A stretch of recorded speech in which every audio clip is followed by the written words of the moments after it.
Hey everybody, it's Melissa from White Castle with Books, and this video is my March, April, and May wrap up, and then it's also an episode of Hooks and Books, which is really just me liking to talk about craft projects that I've been working on.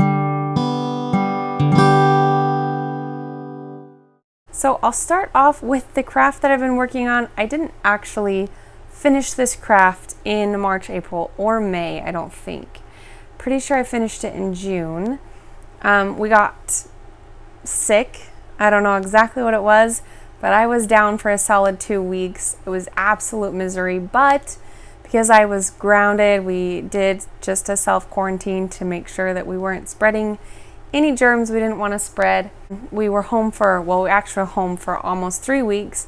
My 6-year-old son, who just turned 6, so he was 5, was really into Plants vs. Zombies for a while, and I was gonna make him this cute little zombie doll for Christmas last year, but when I started the project I only had a couple of weeks to finish it, and it ended up just being way too much for me to finish before Christmas last year. So I tucked it away, and I've been working on it like here and there whenever I got time, but this year turned super crazy and completely went a direction I did not expect. So I was not working on this for a while. I feel like it turned out pretty well, but it definitely does not look exactly like the picture in the pattern that I used. Fortunately, it's just a zombie, so it doesn't have to look perfect, and it just kind of looks cute and creepy at the same time, and it's a lot of fun. So I finished this for my son, and then the books that I read in March were The Dictionary of Body Language by Jo Navarro. I love studying body language. It's one of my favorite things to read about. I guess you would say nonverbal communication. This book was, I feel like it was pretty good. It's very, it doesn't go into depth. It's very broad.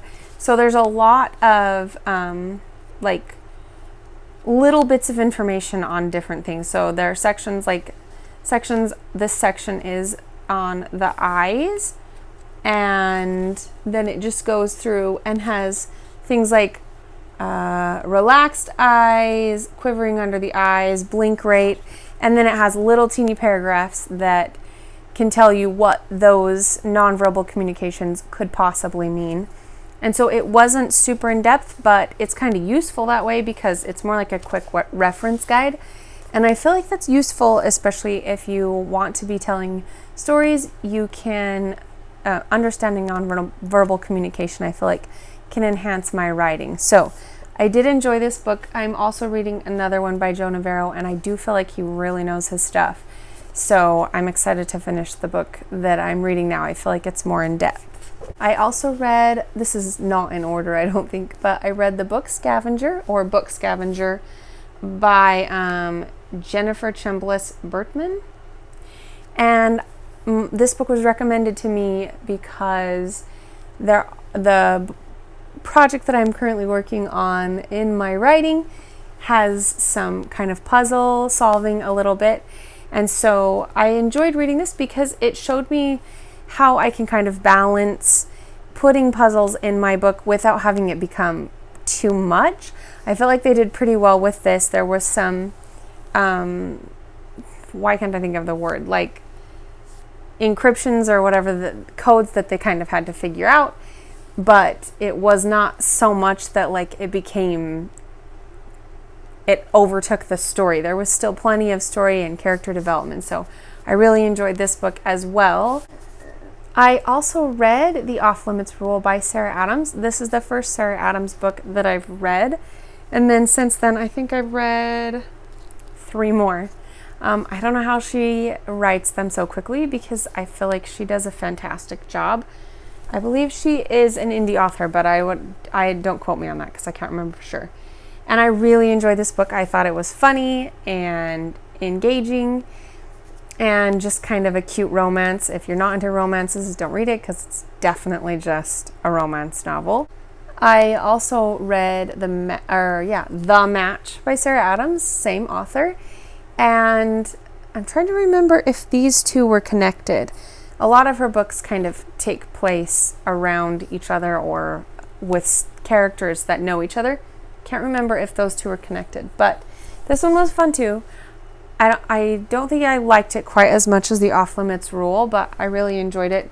It follows a girl who has a disability where she has seizures, and she has a companion dog. She has a service dog, and she also trains service dogs for other people. And then there's a little girl that she is training a service dog for, and she meets the dad. And anyway, that's the story. So it's really fun, and I'm an animal lover, so it was fun to have the animals in there as just kind of like a side part of the story. So this was also a really good read. Then I listened to A Tale of Two Cities, which I've been trying to kind of slowly plunk through all of my classics a little bit at a time. Usually I listen to it because that's just easier for me when it comes to the classics.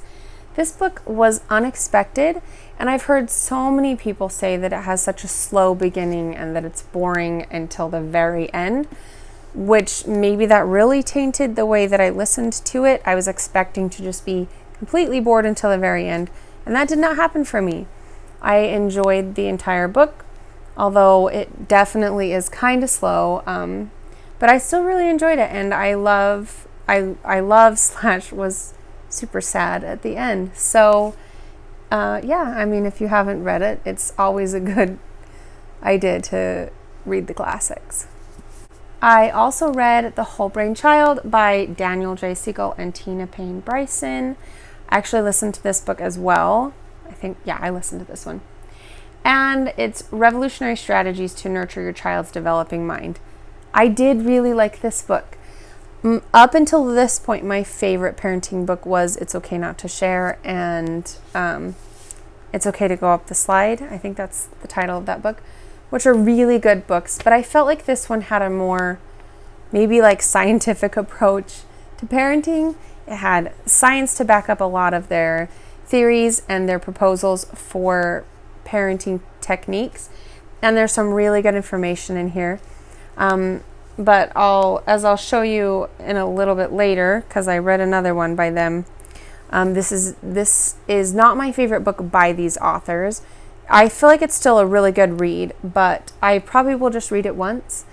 And sometimes if a parenting book just really hits me, I'll just keep rereading it because I need reminded like all the time.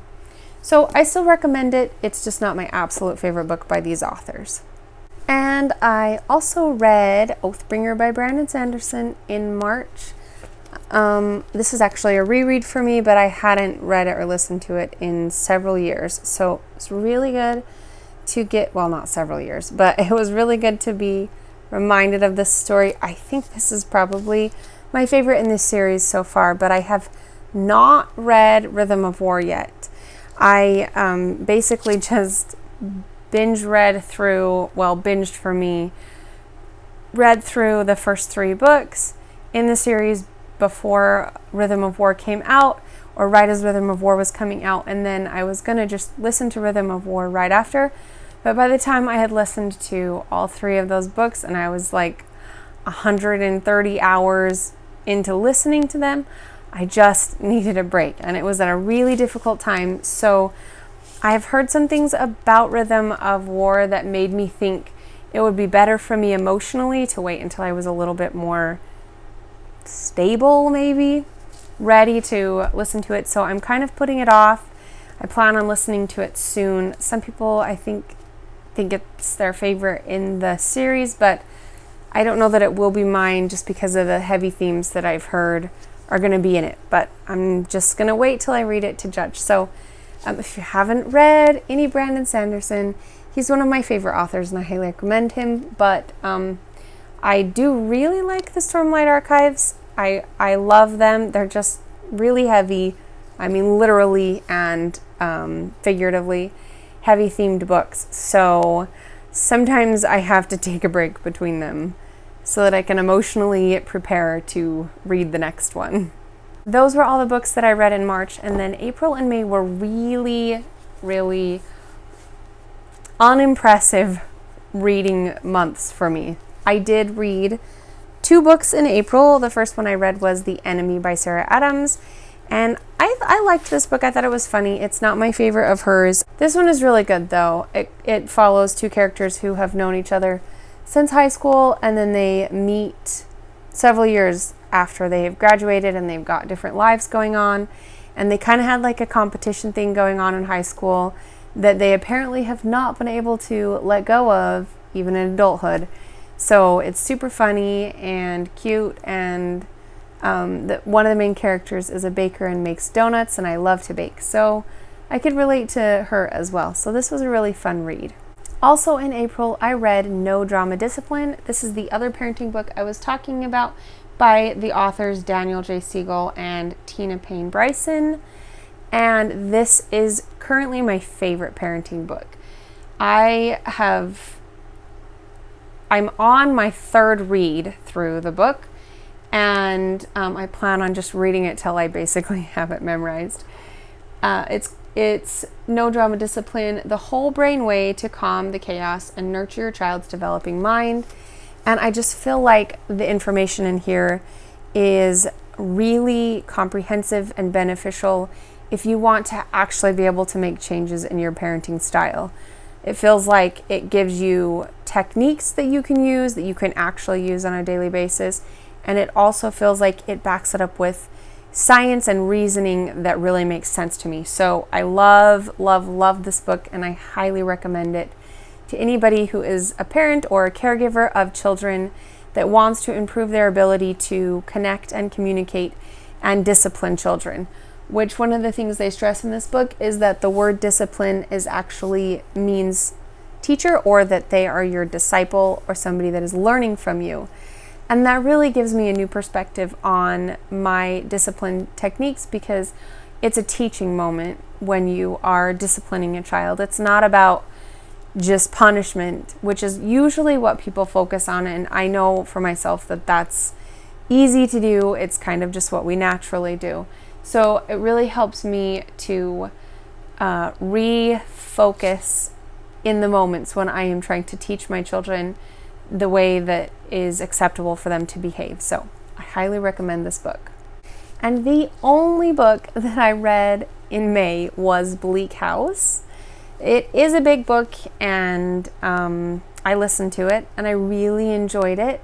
But let's see, it's Charles Dickens, and I am a huge Charles Dickens fan. I absolutely love David Copperfield. It's probably my favorite of his books. But this one was right up there. I really love the main character, Esther. She is just, she's such a good, naturally good person who really tries to look for the positive in her life, even though she has a lot of challenges going on.